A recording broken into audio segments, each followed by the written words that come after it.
process for filling the vacancy we have on the board that's was created by the death of Mary France on the 29th of November. Just a couple comments. It's a sad circumstance that we find ourselves in. Mary served on the Sugar Creek Board of Education for 31 years. She held many key roles during her tenure as a school board member. She was the board president numerous times and vice president as well. She was part of the board that saw a lot of growth in our community and a lot of growth in the quality of our schools and the construction and the renovation of every classroom building that we have in our district. She advocated for the good of our students, the best interest of our community, served for many years as a representative on the Greene County Career Center Board of Education as well. So we will certainly miss her. 31 years of history with our community and with our board. That is a loss for us, and we will miss that very much. So by law, we are required to fill the position that is vacated within 30 days of either resignation or death or a departure of a board member for whatever reason. And so by law, we are required to fill the position by December 29th. And we can't fill the position any sooner than December 9th. So we have that 20-day window. We can take action and steps toward filling that spot before the 10 days, which is what we're here to do today, is to begin that process. So last time when we filled the vacancy from Mrs. Kingston's resignation, we had 13 candidates, and we interviewed 13 candidates, which was quite a grueling process to go through, and made a selection based on having the interviews with all those folks. This time we have 10 applicants for the open spot, and we need to determine, are we going to again interview all of those folks? Are we going to review the letters and the applications to determine if there's a smaller set that makes more sense for us to spend our time and their time to review. So after we determine our candidate list, then we'll also schedule interviews with those candidates that we are choosing to refer to, whether it's 1 to 10, whatever that number is that we determine, and then we'll have to make our decision in a public meeting. We'll certainly review and discuss the candidates in executive session, but we'll make our decision in a public meeting. Right. Am I missing anything from the board members' perspective? Any questions on what we're planning to do at this point? Okay. If we have, David, interviews, I mean, what's the thought process with the COVID situation here? Do we really want to have a public up close meeting like that? I mean, I don't know what our constraints are, I guess is a better way of saying it. I'm personally comfortable with it. I just don't know what our constraints are, recognized constraints. We don't have any constraints on whether we are in person or virtual for the interviews. The state has authorized us to continue meeting virtually through, I think, is it June, Dr. Kozan? July 1. July 1. So it had been December 1 earlier. We are now up until July 1. I think there's value in meeting in person if we can, spread out enough in our boardroom to be able to have social distancing between each of us. I think we could do that. I agree. Yeah, we definitely have a room that we can spread out. So, we can definitely have that if that's what the board chooses to do in person. We definitely have the room to do that.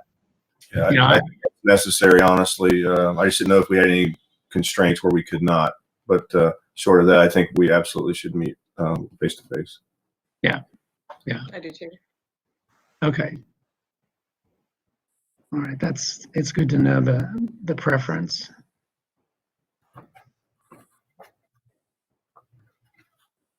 All right. We'll also want to get times and dates for when, what days, if there are any days that board members cannot meet in the evening to do interviews. I'd like for you to send those to me, so when it comes time for scheduling interviews, we can do that and have all the board members present. Depending upon how many we choose to interview, will determine whether we need to have one evening or two evenings. Because it's virtually impossible to get 10 in one evening. Right.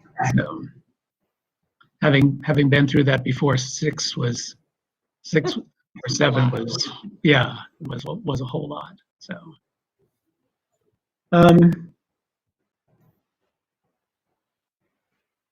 other questions on the process?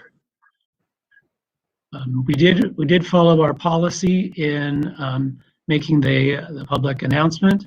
The announcement did go to, was on our website. It was sent to the news media, and it was in a variety of the places that are appropriate to announce our need.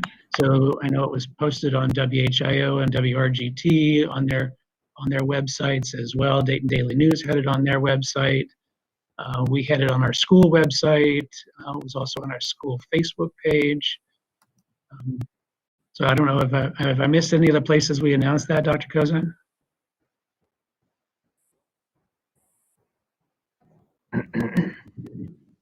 Emailed all of our parents through that method also.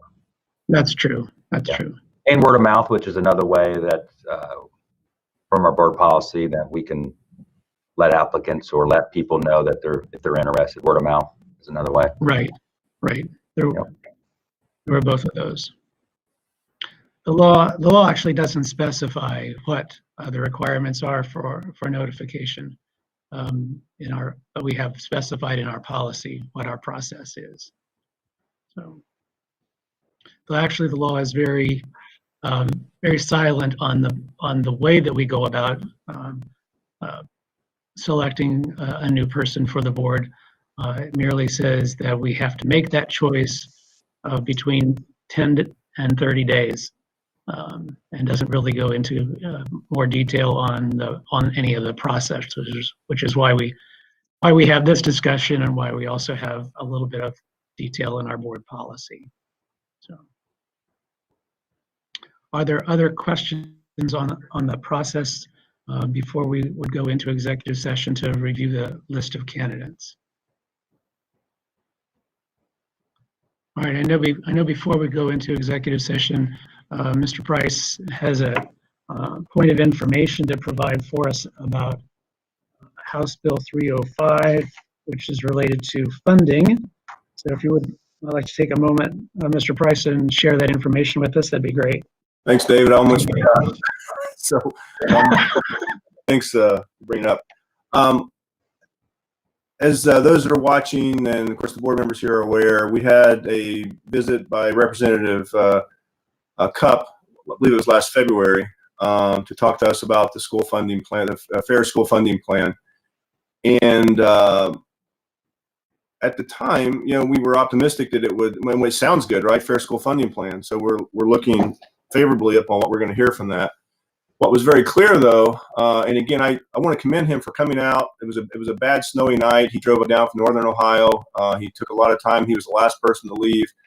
So I only have good things to say about Representative Cupp with his presentation that night. That said, I talked to him afterwards and just let him very quickly know that plan does absolutely nothing for our school district.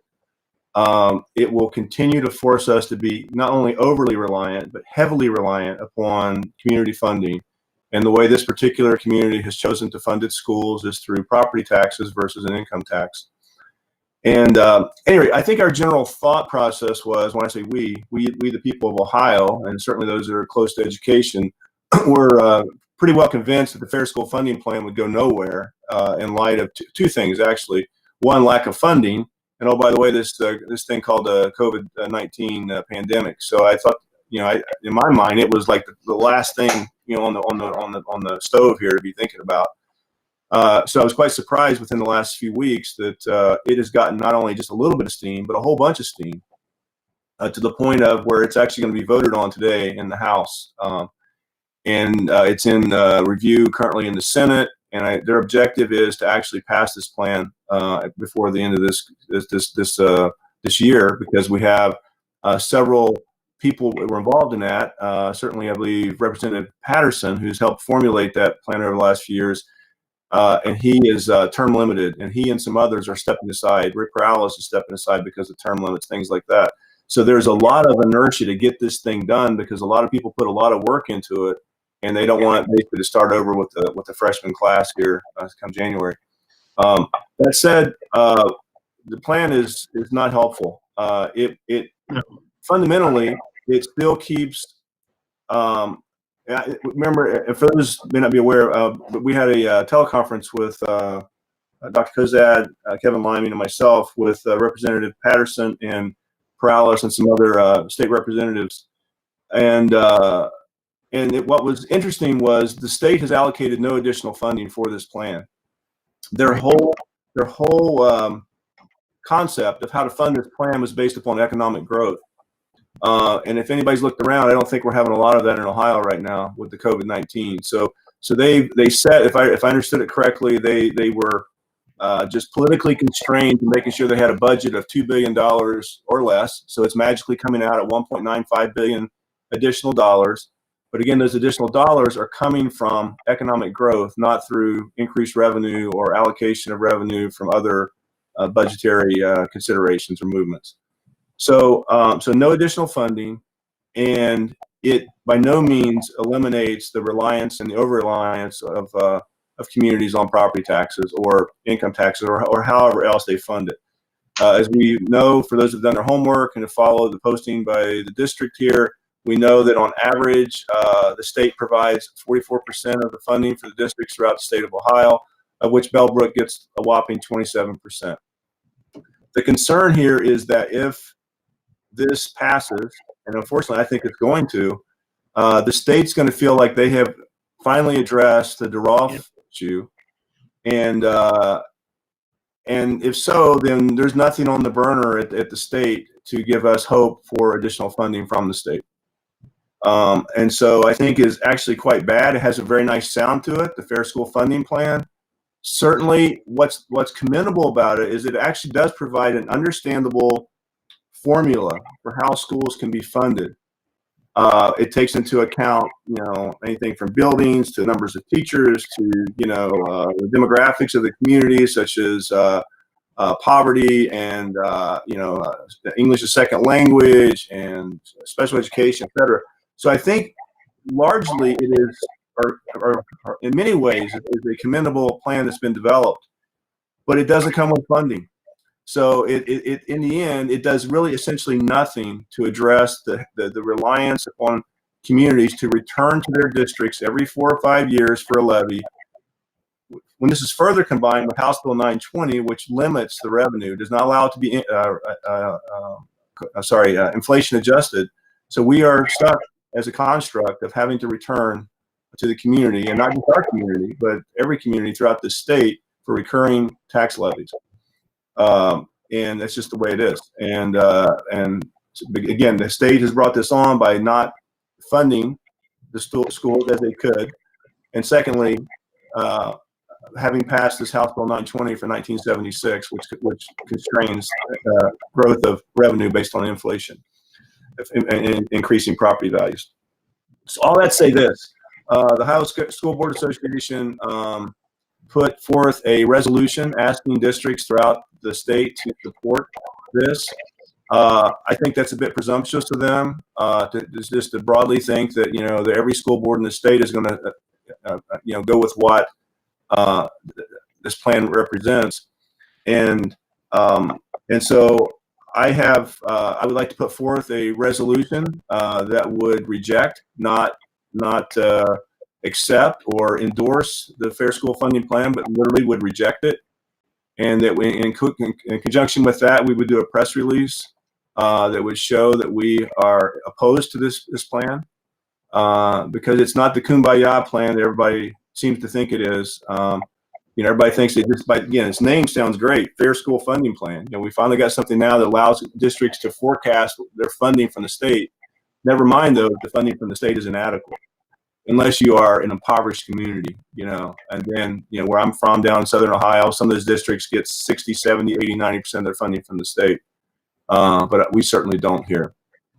And we get an inadequate amount. So at any rate, all that say this, I will be putting forth a counter resolution for at the next board meeting. The district board members here, they can see it a couple days prior in their packet that they pick up prior to the board meeting on the 10th. And I would hope that we would come to a concurrence that we would agree to reject this Fair School Funding Plan, because all it will really do is seal the fate of our community and others that we're going to be heavily reliant and overly reliant upon internal funding. And in our case, it's going to be property taxes. So anyway, well, kind of a long tirade there, but that's kind of where it's at. For those listening today, just be aware that if you do nothing, you're going to see a plan pass probably later certainly by the House today, and the Senate, I don't know how quickly thereafter. And one of the complaints that we get from our representatives when we complain to them about not, getting adequate funding from the state, they say, well, we never hear from the community. So today's your opportunity to pick up the phone and call your representative. Representative Perales will be, I believe, the one voting for us today. And I would highly recommend you encourage him to vote against it. And also Senator Lehner from Kettering. She's also going to be on the Senate side of things. I would encourage you to talk to her. I actually had a very interesting. I called her office the other day to express my displeasure with the bill. Her attendant said, "Give me just a minute," and lo and behold, Senator Lehner came back on the phone about 3 minutes later. She said, "I caught her in the one window of time where I could actually speak to her before she headed out the door." She was sympathetic to our situation, but she also said she wasn't sure what could be done about it.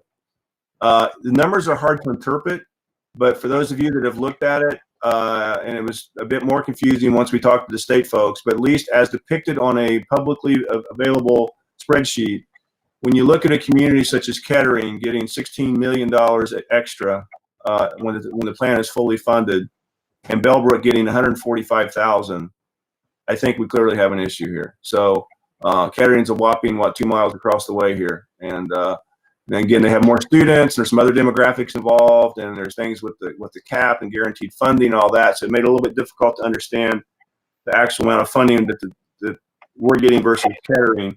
And they cautioned us about comparisons, but still, that's all I know is that we're going to get an extra 145. And there's some other offsets will increase that potentially, where we're no longer having to fund kids going outside the district. That's still not really certain.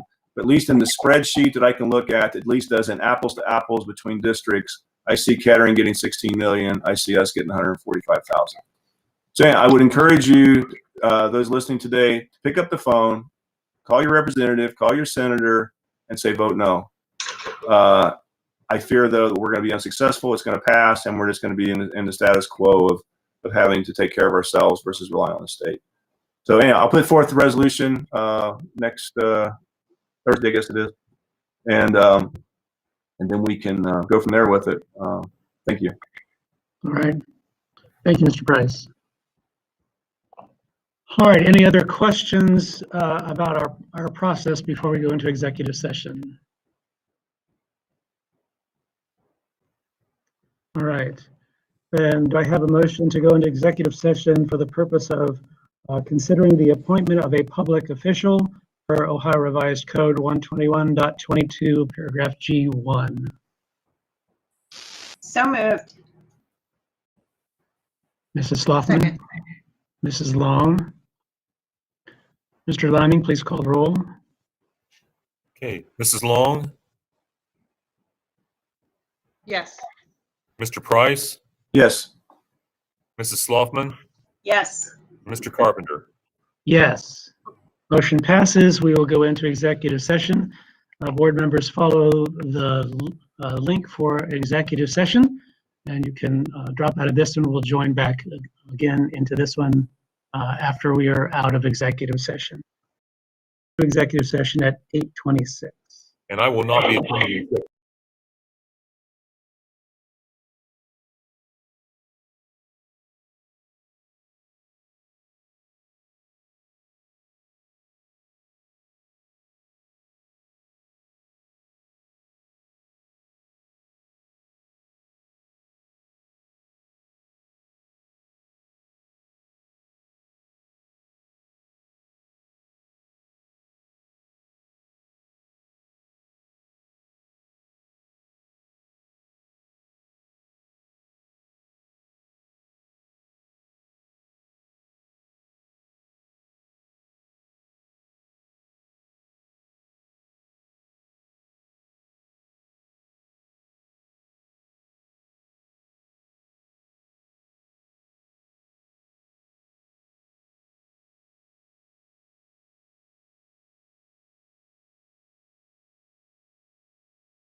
Are we broadcasting now? Yes. Okay, thank you. All right. We are out of executive session and we are going to interview all 10 candidates. The candidates who applied with their information provided to us by 4 p.m. yesterday are Meredith Brinegar, Audra Dorn, Haley Holland, Pandora Pugh, Len Rack, Adam Ramali, John Stafford, Keith St. Pierre, Lakeisha Taylor, and Chris Von Handorf. So those are our 10 candidates. We will reach out to those candidates for interviews on either Monday or Tuesday, December 7th and 8th. We'll try to schedule 5 interviews each evening with a decision on who will fill the position made by the end of next week. Anything else from board members? Nope. All right. Do we have a motion for adjournment? So moved. Mrs. Sloughman Second. and Mrs. Long. I'll do the roll call. Mrs. Long, Yes. Mr. Price, Yes. Mrs. Sloughman, Yes. and yes from me. The motion passes. We are adjourned. Thank you all very much for your time this morning. I appreciate it very much.